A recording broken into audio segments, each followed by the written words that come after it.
하나 둘 셋. 네. 가운데가 휑하고 좌우에만 주셔가지고 약간 시선 어디 둬야 될지 모르겠는데, 그래도 우리 오랜만에 이 자리에 하나님을 찬양하면서 모였으니까 우리 마음 모아서 함께 오직 주님만 고백하며 나아가시겠습니다.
다시 한번 고백해 보겠습니다.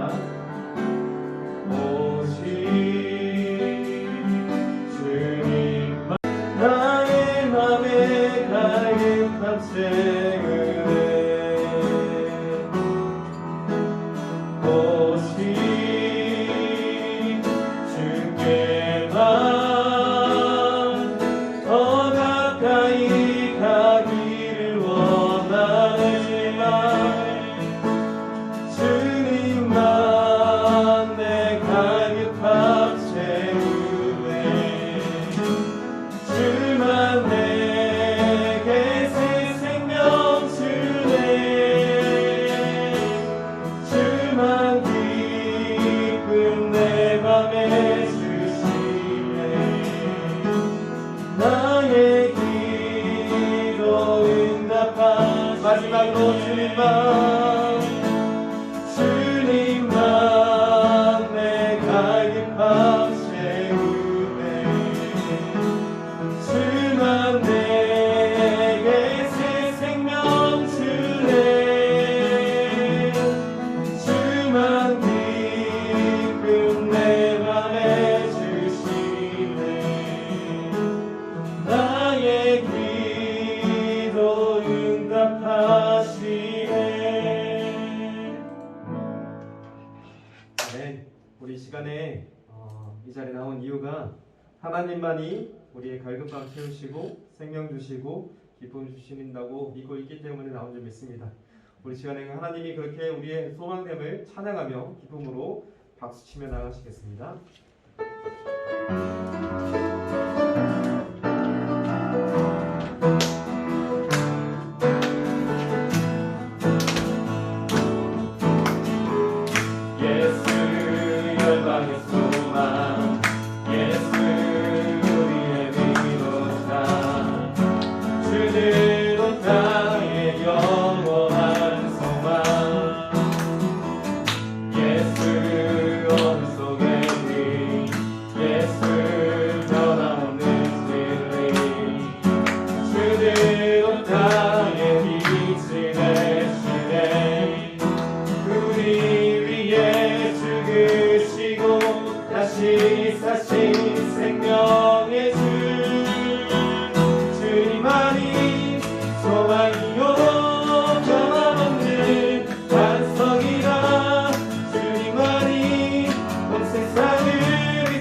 주를 믿네. 아멘. 여러분 우리가 이 시간에 이런 고백으로 잠깐이지만 같이 기도하면서 하나님 앞에 나아갔으면 좋겠습니다.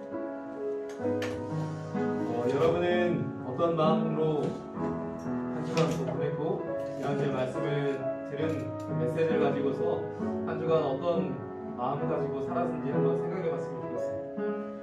분명 우리 지난주에 하나님 믿는 사람으로서 그리스도인으로서 만족하냐고 물었어요. 그리고 만족이 없으면 우리 삶에 하나님을 믿는 그 삶을 살 수 없다는 것도 이야기했었어요.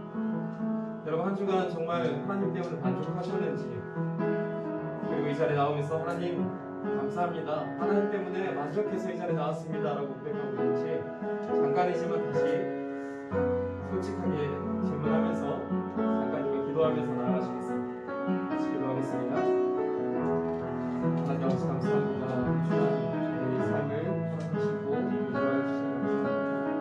하나님 한 주간 내 삶을 돌아보았을 때 하나님과 깊은 교제가 있었는지, 하나님을 사랑한다고 말하고 있었는지, 하나님 주신 은혜에 대해서 기억하고 있었는지를 다시 한번 바랍니다. 하나님 친구들 이 시간에 그 관계를 가지고 하나님 앞에 나왔습니다. 하나님 만난 것이 하나님을 알 것이야. 하나님의 은혜에 대해서 감격하고 다시 감사를 표현하고자 하는 나왔습니다. 우리 삶이 하나님에 대한 만족이 넘쳐날 수 있도록 도와주시옵소서. 우리 친구들이 이 시간에 빈손 가지고 나오지 아니하고 하나님에 대한 믿음과 고백과 삶의 결단을 가지고 나왔어요. 하나님 이 걸음 속에서 힘들게 해주시옵고 하나님 이 삶 가운데 하나님께서 더 힘들게 은혜를 주시옵소서. 하나님 살아가면서 하나님이 나가다 소망으로 보는 하나님 그 아름다운 하나님의 자랑스러운 하나님의 백성 될 수 있도록 도와주시옵소서.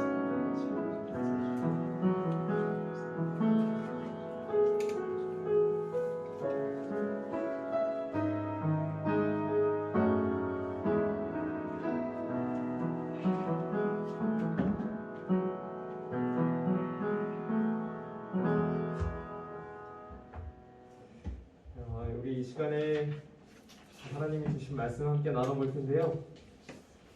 주신 말씀은 지난주의 말씀에 이어서 빌립보서 3장의 말씀입니다. 성경책 있는 친구들은 찾아서 해주면 감사하겠습니다.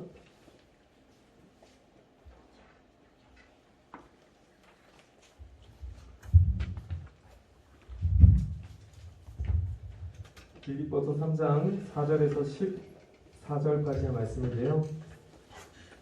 11절까지요? 11절까지.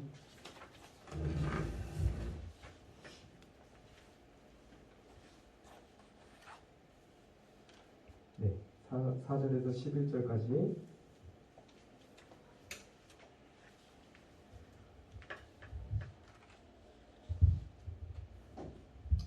남자친구들이 짝수절, 여자친구들이 홀수절, 마지막 절은 함께 읽어보겠습니다. 자, 같이 읽습니다. 시작. 그러나 나도 육체를 신뢰할 만하며 만일 누구든지 다른 이가 육체를 신뢰할 것이 있는 줄로 생각하면 나는 더욱 그러하니. 나는 8일 만에 할례를 받고 이스라엘 족속이요 베냐민 지파요 히브리인 중에 히브리인이요 율법으로는 바리새인이요 열심으로는 교회를 박해하고 율법의 의로는 힘이 없는 자라. 그러나 무엇이든지 내게 유익하던 것을 내가 그리스도를 위하여 다 해로 여길 뿐더러 또한 모든 것을 해로 여김은 내 주 그리스도 예수를 아는 지식이 가장 무상하기 때문이라. 내가 그를 위하여 모든 것을 잃어버리고 불선물로 여김은 그리스도를 얻고 그 안에서 발견되려 함이니 내가 가진 은은 율법에서 난 것이 아니요 오직 그리스도를 믿음으로 말미암은 것이니 곧 믿음으로 하나님께로부터 나니라. 내가 그리스도와 그 부활의 권능과 그 고난에 참여함을 알고자 하여 그의 죽으심을 본받아 어떻게 해서든지 죽은 자 가운데서 부활에 이르려 하노니 내가 이미 얻었다함도 아니요 온전히 이루었다함도 아니라 오직 내가 그리스도 예수께 잡힌 바 그것을 잡으려고 달려가더라. 얘들아 나는 아직 내가 작은 줄로 여기지 아니하고 하나님의 뒤에 있는 것을 잊어버리고 앞에 있는 것을 잡으려고. 같이 읽겠습니다. 그때를 위하여 그리스도 예수 안에서 하나님의 위에서 부르신 부름의 상을 위하여 달려가노라. 아멘. 14절까지가 맞는데 제가 잘못 적어놨네요. 네, 벌써 10월입니다. 시간이 너무 빨리 지나가는 것 같아요. 그제 이제 2020년 시작한다고 했었는데 벌써 10월 이제 3달 남은 거죠. 10월, 11월, 12월 하면은 올해가 또 끝나갑니다. 여기 있는 중3 친구들 지금 몇 명 나왔죠? 2명? 3명? 3명 나와 있는데 3달 후면은 고등부로 올라가네요. 네, 참 시간이 빨리 지나가는 것 같습니다. 지난주가 추석 연휴였죠? 여러분 추석 연휴 잘 보냈어요? 네, 옆에 있는 친구 한번 뭐 달라진 게 없나 한번 봐주실래요? 살은 좀 쪘는지 빠졌는지 예뻐졌는지 멋있어졌는지 한번 봐주세요. 네. 우리 지난주에 어떤 말씀 나눴는지 잠깐 요약을 해볼 텐데요. 자, 화면에 나올 거예요. 제목이 그리스도인이라 만족하나요? 라는 질문이었고 앞장 오늘 본문 앞에 있는 2장 1절에서 13절까지 말씀이었어요. 첫 번째 그 만족에 대한 이야기였어요. 왜 만족을 느껴야 되는가? 만족하지 않으면은 우리가 그리스도인답게 살 수 없고 그리스도인으로 살아갈 수 있는 힘과 능력이 없다라는 걸 이야기했었어요.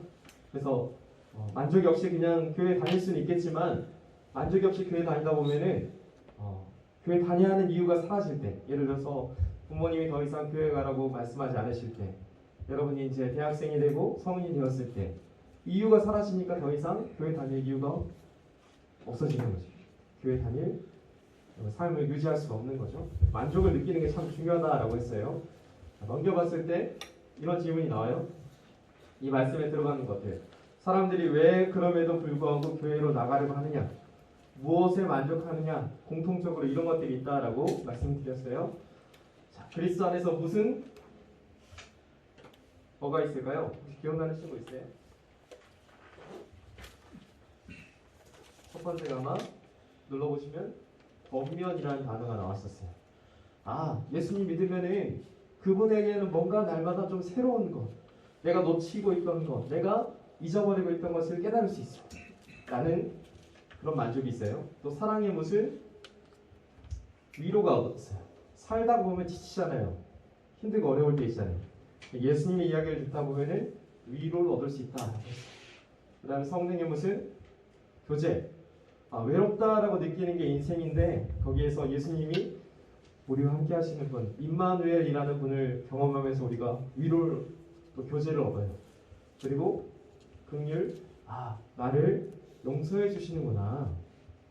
나는 자격이 없고 날마다 하나님 앞에서 죄인, 부끄러운 사람인데 그럼에도 불구하고 나를 긍휼하게 여겨주시는구나 라는 걸 경험해요. 마지막에는 자비, 비슷한 내용이죠. 하나님 나를 사랑하시네. 아무런 이유 없이 나를 그냥 사랑하시네. 그리고 나에게 좋은 걸 주길 원하시는데 라는 것들을 우리가 경험한다는 거예요. 그래서 이런 만족의 요건들이 있다라고 했어요. 그리고 바울은 이렇게 질문했죠. 여러분이 만약에 정말로 이런 만족을 조금이라도 누리고 있다면은 그렇다면은 그 만족을 가지고 어떻게 살아가야 되느냐라고 했어요. 3가지가 등장합니다. 자, 합심과 일치라고 했어요. 교회에 다니는 예수님으로 인해서 만족을 얻는 사람들은 그냥 자기 기준대로 자기 뜻대로 살면 안 되고 같이 모여있는 사람들과 합심해야 된다고 했어요. 무엇을 기준으로 합심하는 거죠? 예수님의 사랑을 기준으로 합심해야 된다고 했어요. 두 번째가 겸손과 존중. 우리 살면서 사람들이 모이면 서로 뭐 한다고 했어요? 원래? 비교한다고 했어요. 내가 쟤보다 낫지. 쟤는 나보다 못해. 이런 것들 비교를 통해서 뭔가를 찾으려고 하는데 성도들은 그렇지 않아야 된다고 했어요. 겸손하면서 서로 존중하는 태도로 그렇게 연합해야 된다고 했어요. 3번째가 근면과 섬김이라고 했어요. 예수 믿는 사람들은 근면해야 돼요. 자기도 그냥 잘 안 하고 게으르고 그렇게 살면 안 돼요. 그렇게 하면은 하나님 뜻대로 살 수가 없어요. 그래서 자기 일은 잘 감당하는 근면함이 있어야 돼요. 근면함이 있어야지 여유가 생기고 그 여유를 가지고 누군가를 섬길 수 있다라는 이야기도 드렸습니다. 그래서 근면과 섬김이라는 것 3가지 말씀드렸어요. 그리고 이제 마지막으로 나왔던 게 이 빈칸에 바울이 이런 고민을 했죠. 너희가 나 있을 때뿐 아니라 지금 뭐라고 하겠죠? 나 없을 때에도 더욱 그리하다라고 했어요. 신앙생활은 누군가에게 보여주기 위한 게 아니라 하나님 앞에서 하는 거기 때문에 사람들이 보지 않든 그때 열심히 하는 게 중요하다라고 했습니다. 이게 지난주의 말씀이었고요. 오늘 본문은 빌립보 3장의 말씀 다시 들어가 보겠습니다. 첫 번째 질문은 이런 거예요. 뭐죠 이거? 이거 그림 뭐예요? 자전거. 혹시 자전거 못하는 친구 있어요 여기? 다 탈 줄 알아요? 좋습니다. 저는 원래 자전거 좋아하는데 아내가 아직 자전거를 잘 못 타가지고 한참 가르쳐주려고 해도 잘 안 되더라고요. 어렸을 때 배우지 않으면 잘 익숙해지지가 않아요.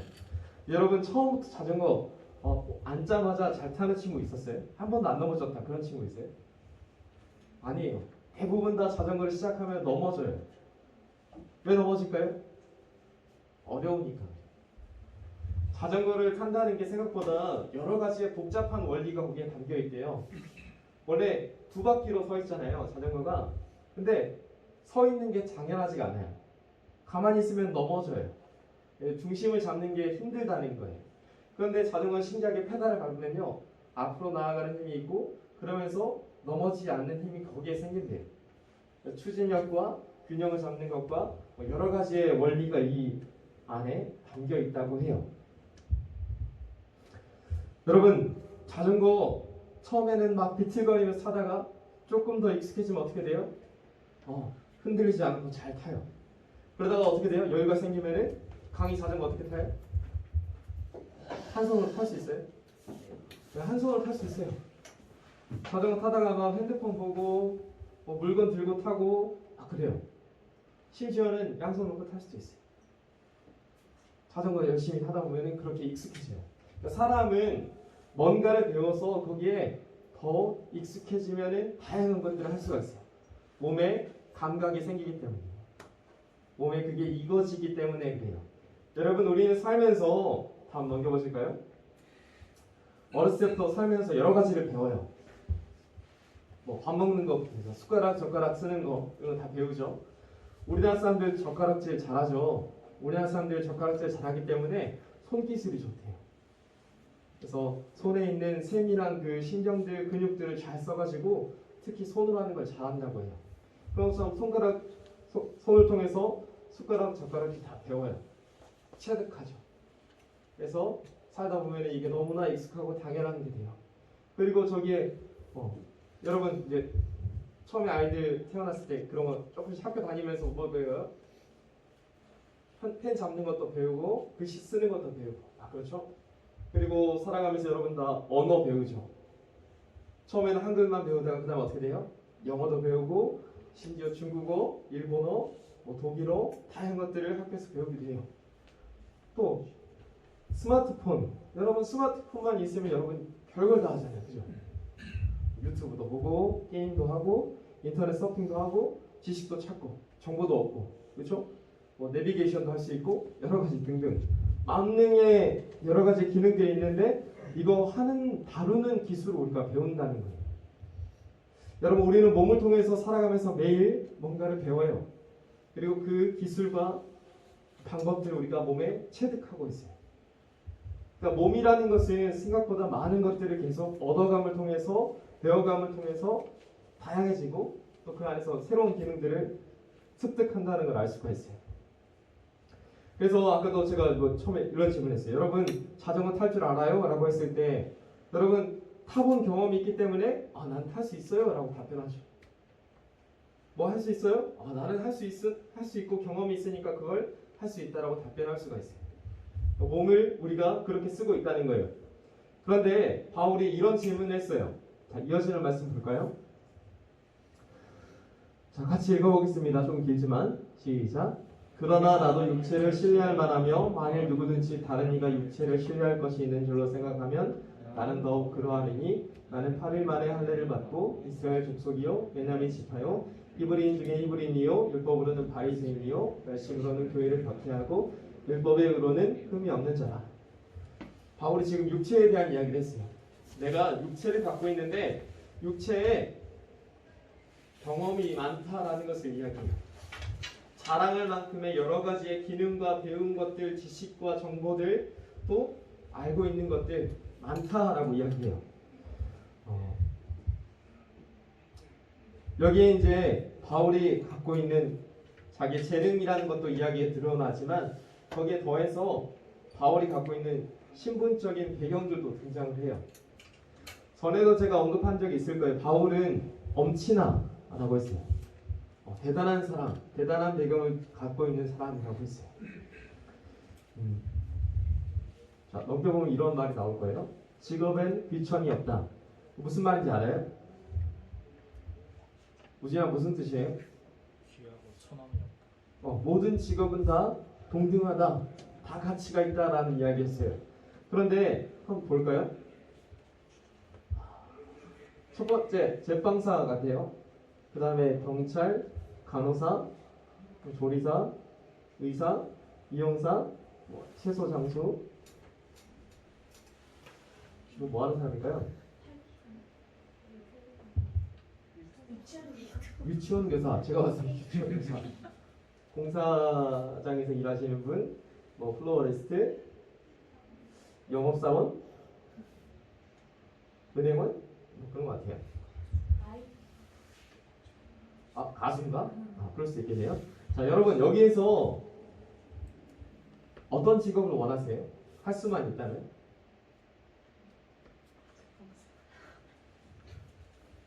제빵사?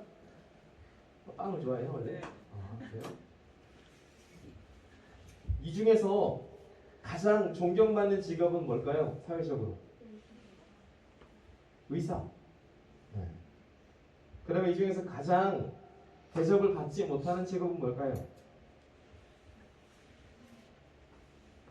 가장 하고 싶지 않은 직업이 뭐예요?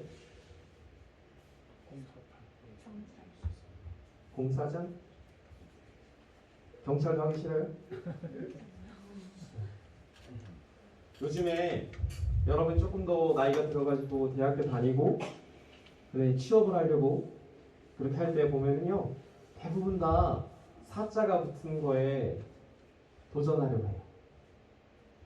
회사원, 경찰 공무원, 의사, 판사, 검사, 변호사, 변리사, 공인중개사 등등등 사자가 붙어요. 이런 것도 하려고 해요. 그런데 블루칼라라고 불리는 그런 직업들이 있어요. 예를 들어서 공사장에서 일하시는 분, 노동직, 아니면 좀 그렇게 힘들다고 생각되는 그런 직업들, 거기에는 사람들이 또 하려고 하지 않아요. 그런 것처럼 직업에는 귀천이 없다라고 말은 하는데 어느 정도 귀천을 갖고 있어요. 그런 인식들이 있어요. 오늘 말씀에 아까 바울이 자기의 직업이 뭔지, 자기의 신분이 뭔지를 이야기했어요. 자기가 바리새인이라고 했어요. 율법 교사라고 했어요. 그리고 베냐민 족속이고 그런 이야기를 해요. 그 말인즉슨 바울이 살고 있던 이스라엘 시대에서, 이스라엘 사회에서 바울은 존경받는 직업이라는 거예요. 사람들이 다 쟤는 좋겠다. 쟤는 바리새인이라서 좋겠다. 대단한 사람이야 라고 이렇게 추앙받는 그런 직업과 배경을 갖고 있었다는 거예요. 바울은 자기 갖고 있는 그런 대단한 지식과 배경과 신분을 갖고서 사회 안에서 누리며 살고 있었어요. 그런데 바울이 누리면서 살고 있다가 이어지는 말씀에 이런 이야기를 해요. 자, 빨간색 글씨 어떻게 돼 있어요? 해로 여길 뿐더러 또한 모든 것을 해로 여긴다 라고 말을 해요. 나 대단한 사람이야 라고, 나 자랑할 만큼 대단한 신분을 갖고 있어 라고 앞에서 갑자기 이야기하다가 돌연 태도를 바꿔요. 근데 나 이거 다 가치 없는 것 같다. 다 쓸모없는 것 같다. 오히려 나에게 이게 독이 되는 것 같아 라고 이야기해요. 왜 갑자기 이렇게 이야기할까요? 살아보니까 실증 났을까요? 그 삶이 허무했을까요? 그 삶에 만족이 없었을까요? 그 삶이 너무 피곤하고 괴로웠을까요? 그런 이유는 아니었어요. 바울이 왜 이렇게 갑자기 태도를 바꾸는지에 대해서 한 가지 표현이 등장해요. 예수님 때문이다 라고 이야기해요. 그리스도를 위하여 내가 해로 여긴다 라고 바울이 말을 했습니다. 바울은 예수님 만나고 나서 삶이 이전과 이후가 확연히 달라졌어요. 예수님 만나기 전까지는 내가 대단한 사람이야, 이걸 얻기 위해서 열심히 노력하고 수고하고 애쓰고 매진하던 사람이었어요. 열심히 있는 사람이었어요. 이 삶에서 내가 가진 것들을 누리고 이거 놓치지 않기 위해서 최선을 다하며 살아야지 하고 노력하던 사람이었어요. 노력해서 정점에 오른 사람이었어요. 근데 바울이 갑자기 예수님 만나고 나서 이거 다 쓸모없어 라고 하면서 이전의 삶을 부정하는 태도가 된다는 거죠.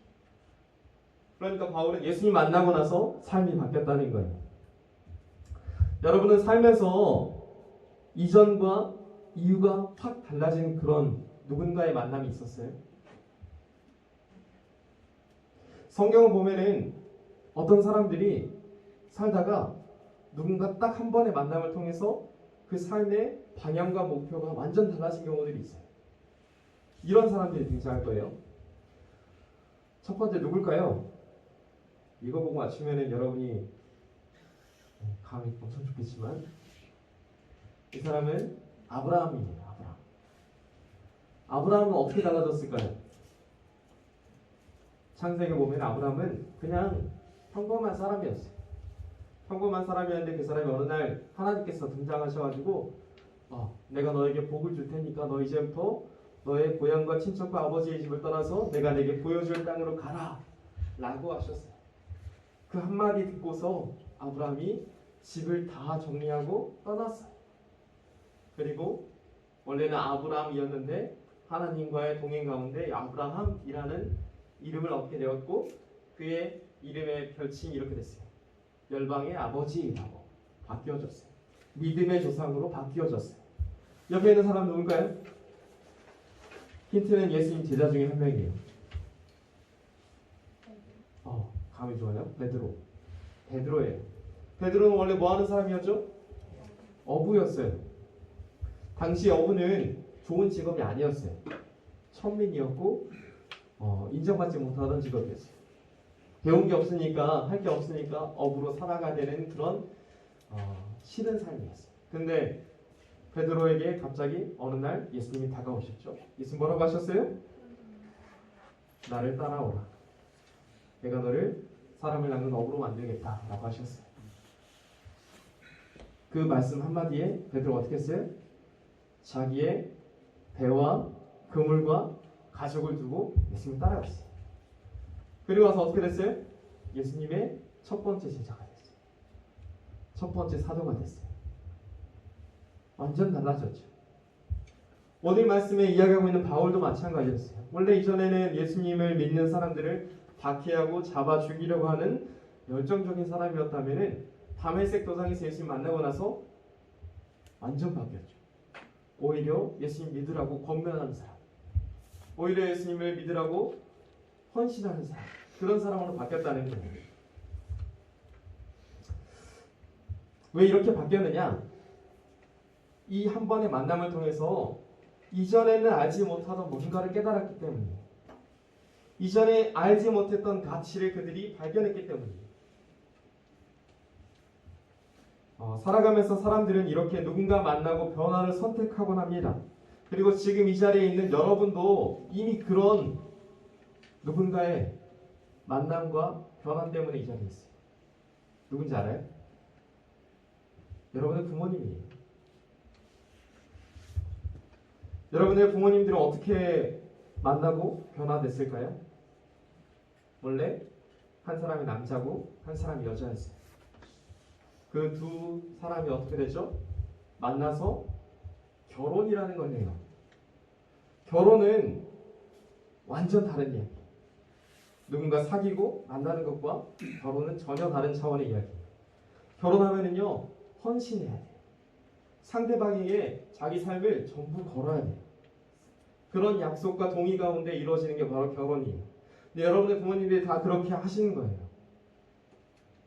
가족을 위해서, 아내를 위해서, 자녀를 위해서 자기 삶을 헌신하게 되는 거죠. 어머니도 마찬가지죠. 남편을 위해서, 자녀를 위해서. 그렇게 헌신하는 그 삶의 변화, 만남을 통해서 여러분이 지금 존재하고 있고 그렇게 살아가고 있다는 거예요. 오늘 말씀에 등장하는 바울의 고백은 예수님을 그냥 만나서 예수님 좋은 사람이구나, 알면은 괜찮은 사람이구나 라고 해서 바뀌는 그 정도의 만남이 아니었어요. 마치 남자와 여자가 만나서 결혼이라는 걸 선택하고 전혀 다른 삶을 살게 되는 것처럼 예수님을 만난 바울의 결정도 그런 거였어요. 나 이제 예수님과 함께 살래. 예수님을 위해서 살래. 예수님만을 위한 삶을 살래 라고 결정했다는 거예요. 그런 삶의 결정과 결심 가운데 바울의 삶이 바뀌게 되었다는 걸 말하고 있습니다. 그랬기 때문에 바울은 이전에 예수님 만나기 전에 갖고 있던 자신이 자랑하던 지식과 학문과 배경과 신분들 이런 거 다 해로 여길 수 있었어요. 이제는 쓸모없어 라고 할 수 있었다는 거예요. 예수님 믿는다면서 우리가 만약에 예수님을 믿지 않고 살아간다, 예수님 말씀을 경청하지 않고 살아간다, 예수님의 말씀에 대해서 관심을 두지 않는다, 이거는 가짜예요. 가짜 믿음이에요. 만약에 이런 거를 부부 생활로 비교한다면 이런 거죠. 결혼을 했는데 남편이 아내를 생각하지 않아요. 아내를 사랑하지도 않고 아내에 관심도 없고 아내에게 헌신하지도 않아요. 이런 걸 정상적인 부부라고 할 수 있어요? 아니잖아요. 가짜 부부예요.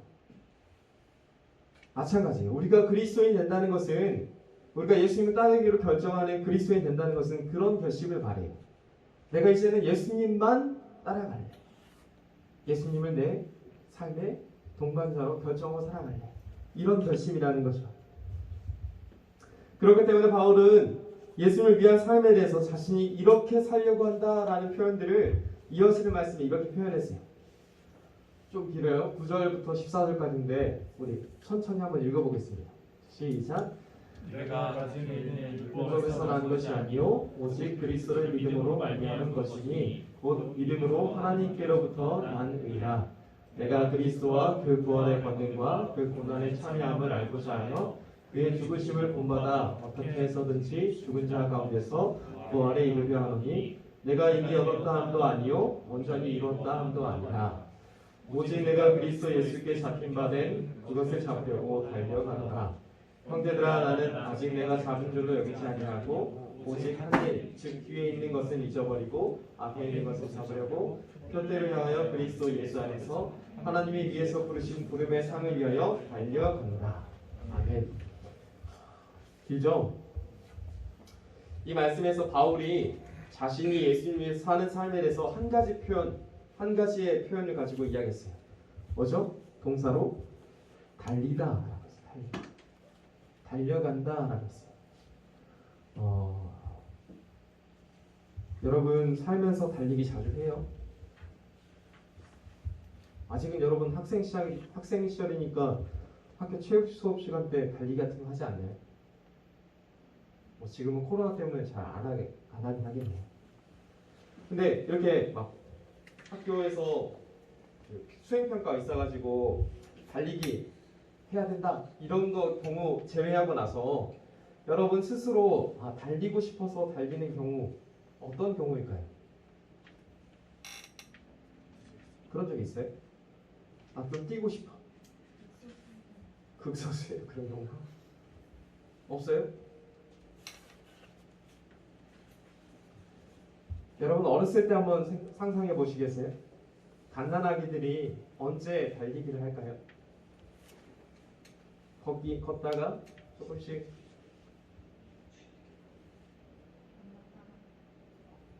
누군가를 따라가는 거예요. 자기가 좋아하는 게 있을 때, 기쁨이 있을 때, 기다리는 것을 만났을 때, 그런 경우에 사람들은 주로 달리기를 하는 거예요. 걸을 수도 있지만 굳이 달리려고 해요. 그러니까 달린다는 말은 걷는 것과 약간의 차이점을 두고 있어요. 그러니까 뒤에 쫓아와서 달려가는 게 아니라면은 달릴 때는 걷는 것보다 훨씬 더 감정적인 역동성이 있어요. 똑같이 한 방향으로 한 방향으로 움직인다, 다리를 가지고 움직인다라는 의미에서는 같겠지만 달린다는 것은 열정을 갖고 있고 내가 빨리 성취하고 싶은 마음이 있고 기대가 있고 소망이 있다는 것을 의미해요. 지금 바울은 그런 이야기를 했어요. 나는 예수님이 나를 부르신 그 목적지를 향해서 걸어간다가 아니라 달려간다라고 했어요.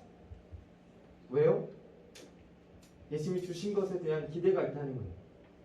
예수님이 나에게 부르신 그 자리가 나에게 소망이 된다는 거예요.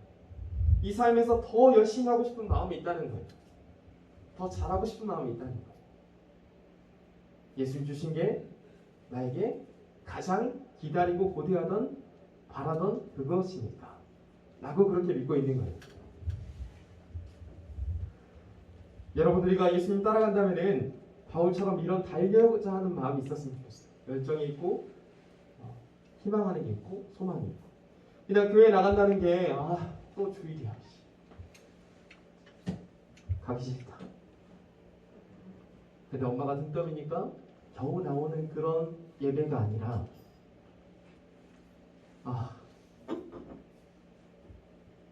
주일이 벌써 지나가네? 이런 마음이 있다거나 아니면 토요일 밤부터 내일 주일인데 가면 무슨 말씀을 들을까?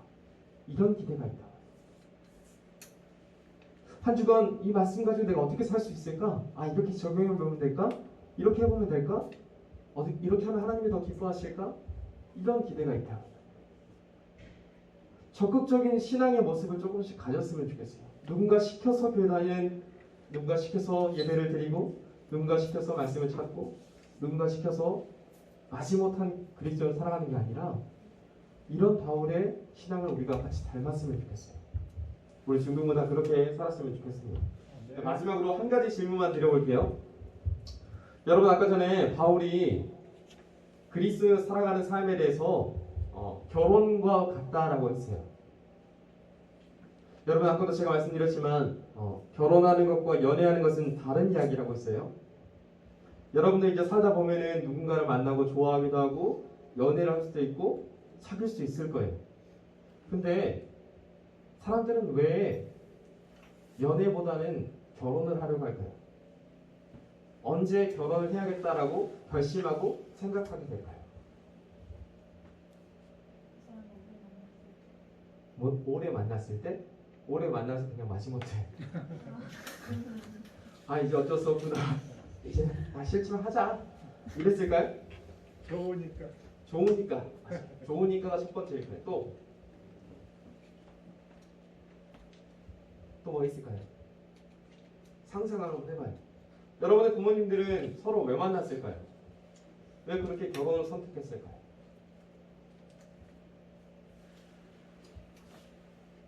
정략 결혼이에요? 새로움이 시작된. 새로움에 대한 기대가 있었어요. 그것도 있어요. 하고 싶어서. 여러분 오늘 설교 제목 뭔지 기억하는 친구 있어요? 제목이 이거였어요. Without you. 당신 없으면, 당신이 없다면. 이런 뜻이잖아요. Without you. 당신 없이는 이런 말이에요. 그러니까 결혼하는 사람들의 내가 결혼해야겠어 라고 결심하는 이유 중에 하나는 이거예요. 당신 없으면 안 되겠어. 당신 없으면 안 될 것 같아. 당신만이 내가 함께하고 싶은 사람이야 라는 판단이 내려졌을 때 그때 결혼을 선택하는 거예요. 우리가 예수님을 믿고 따라가는 것도 마찬가지예요. 여러분 혹시 예수님 이외에도 다른 길이 있다면 그거 가봐도 괜찮아요. 그렇게 해보세요. 그런데 여러분에게 만약에 예수님 위에는 다른 신이 없다라고 믿어진다면, 예수님 위에 다른 방법이 없다라고 판단되어진다면, 그러면은 그렇게 생각된다면 예수님만을 위해 살아가는 게 맞다는 거예요. 이걸 경험해보지 않으면 우리가 예수님 위해서 전념할 수가 없어요. 이걸 경험해보지 않으면은, 이걸 판단해보지 않으면 우리는 전심으로 예수님 위해 살 수가 없어요. 우리가 이 고민을 한 번쯤 해봤으면 좋겠어요. 정말 나는 예수님 이외에는 살 수 없는 사람일까? 예수님 이외에는 정말로 내가 다른 길이 없을까? 예수님 이외에는 내 삶을 위로해 줄 수 있는 분도, 내 삶을 불쌍히 여겨주실 분도, 나를 권면해 주시고 새롭게 해주실 분도 없는 걸까? 이런 고민을 한 번쯤 해봤으면 좋겠어요. 그리고 그 고민 끝에 여러분이 바울처럼 이렇게 고백하고 하나님 앞에 전심으로 나아가는 저와 여러분이 되기를 원합니다. 네, 우리 모두 이런 삶이 되어서 하나님 앞에 전심으로 전력 질주하는 중동부 되기를 간절히 축원합니다. 이 시간 제가 기도하겠습니다. 사랑과 은혜가 충만하신 하나님 감사합니다. 한 주간 또 명절을 통해서 가족들과 만나게 하시고 그 안에서 기쁨과 교제를 누리게 하시고 또 풍성한 음식과 가족들과 함께 즐거운 시간을 나누게 하심을 감사합니다.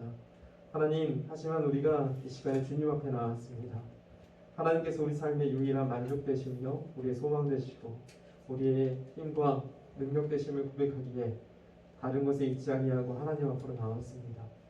코로나19로 인해서 어려움과 불안과 염려가 있지만 하나님, 이것보다 하나님 말씀을 듣는 게 너무나 좋아서 이 자리에 나왔습니다.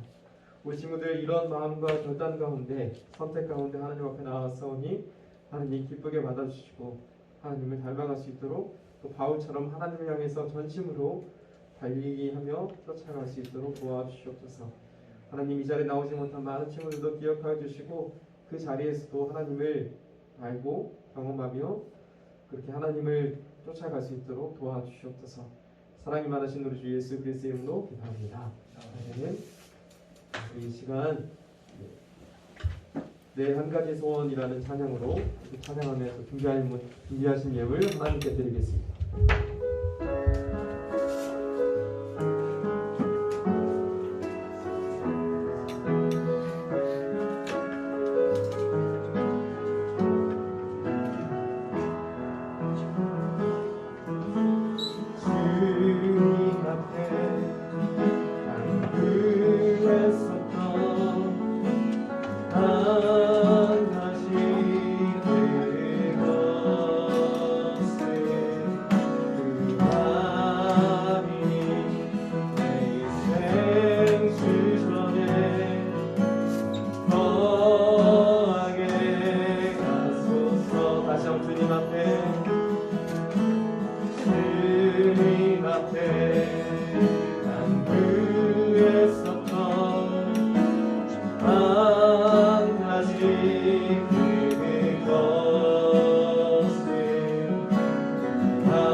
하나님 감사합니다. 지난 한 주간도 즐거운 추석 명절을 저희들에게 주셔 가족들과 즐거운 시간 보내고 오늘은 또 복된 주일로 하나님 전에서 저희들의 찬양과 감사와 아버지 하나님께 영광을 돌릴 수 있도록 이렇게 귀한 일에 도와주시니 감사합니다. 목사님 주신 말씀에 저희들 춤추는 한 주간 그 새롭게 이렇게 변화되는 그런 예배를 통하여서 변화될 수 있도록 하나님 은혜 주시니 감사합니다. 저희들 또 저희들 하나님 앞에 사랑의 헌물을 이렇게 드렸사오니 하나님 그 마음도 받아주시옵소서. 하루하루가 또 이렇게 날씨가 이제 변하는 가운데 저희 중등부 건강을 하나님 지켜주시고 또 저희들 이 어려운 이 시국에서 저희들 마음에는 늘 하나님을 향한 그 말씀의 소망과 또 희망을 가지고 어려움을 뚫고 나갈 수 있도록 저희 중등부를 축복하여 주시옵소서. 귀하신 예수님의 이름 받들어 기도드리옵나이다. 네, 감사합니다. 여러분 가지고 있는 주보 뒷면에 광고 같이 읽겠습니다.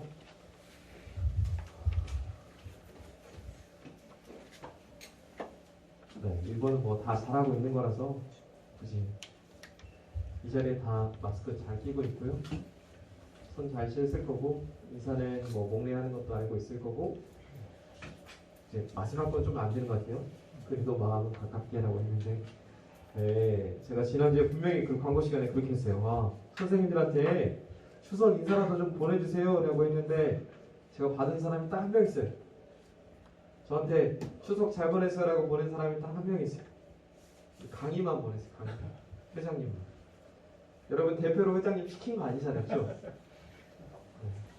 회장님만 저한테 또 선생님한테 명절 잘 보냈어요 라고 하고 아무도 연락 안 해요. 그래서 여러분 아직 3달 남았으니까 좀 마음도 가깝게 하면서 교제를 좀 즐겼으면 좋겠습니다. 두 번째 보시면은 가을이에요. 가을. 여러분 가을 뭐 하는 계절이죠? 살찌는 계절인가요? 살찌는 계절도 맞지만 뭐 독서의 계절이라고 사람들 많아잖아요. 그죠? 책을 좀 읽었으면 좋겠는데 여러 가지 책도 같이 읽고요. 하나님 말씀도 좀 같이 묵상하고 읽었으면 좋겠습니다. 세 번째 이제 그래도 지난주에 나온 친구들은 다 나온 것 같아요. 네, 이 자리에 아직도 계속 나오지 못하는 친구들도 있어요. 여러 가지 사정과 이유가 있겠지만 그 친구들 위해서 여러분 주변에 아는 친구들이라면은 권면도 좀 해주시고 혹시 어려운 게 없는지 살펴봐 주시기도 하고 그렇게 도와주셨으면 좋겠습니다. 네, 그래서 우리 중동부가 다 건전하고 건강해졌으면 좋겠습니다. 또 부장님이나 다른 선생님도 뭐 광고하실 거 있으신가요? 아니 저 이제 네. 권사님한테 얘기를 들었는데요. 네. 이제 우리 선생님들도 네. 전에 같이 이렇게 예배 참석하셔도 된다고. 네네. 그래서 이제 또 저는 개인적으로 제가 또 참석을 하면 남이 또 참석을 하는 인원이 제한될까봐 못했습니다. 그랬더니 네. 괜찮다고. 네. 이제 전에 같이 이렇게 참석을 해서 네. 예배를 드려주시고 정상적으로 해주시라고 이렇게 부탁하네요. 선생님들 그 토요일에 문자 오죠? 네. 예배 참석 원하시는 분들은 10시부터 전화로 선착순을 연락해야 된다. 그러니까 꼭 그 본당에서 예배 드리셔야 되는 게 아니라면은 추가로 보면은 우리가 2부 예배를 드리니까 1부나 3부 정도에 뭐 중예배실이나 여기 바로 옆에 있는 사무실에서 예배 드릴 수 있으니까 이렇게 저한테나 이렇게 알려주시면은 제가 바로 이렇게 조치를 하겠습니다. 아픈 친구 없죠? 한 주간 잘 보내고 혹시 지금 중간고사 끝났어요? 이번 주에 보나요? 언제 봐요? 다음 주? 중3 다음 주? 중2는 언제 봐요? 서빈아 언제 봐? 다음 주에 봐? 그래서 형번이가 가방에 먹었구나. 중1 친구도 봐요? 중1 안 봐? 알겠습니다. 네, 시험 준비 잘하고 시험 잘 치르고 다음 주에 또 건강한 모습으로 보겠습니다. 네, 제가 축도함으로 모든 예배 마치겠습니다. 이제는 우리 주 예수 그리스도의 은혜와 하나님의 사랑하심과 성령 하나님의 교통하시며 위로하시는 놀라운 은혜가 정말 하나님 없이는 살 수 없다라고 고백하며 이 자리에 머리 숙여 하나님 앞에 나아가는 모든 중명부 한 사람 한 사람 위에 또 펼쳐지는 여정과 한 주간의 삶 가운데 이제로부터 영원토록 함께 하시기를 간절히 축원하옵나이다. 아멘. 네, 수고했습니다.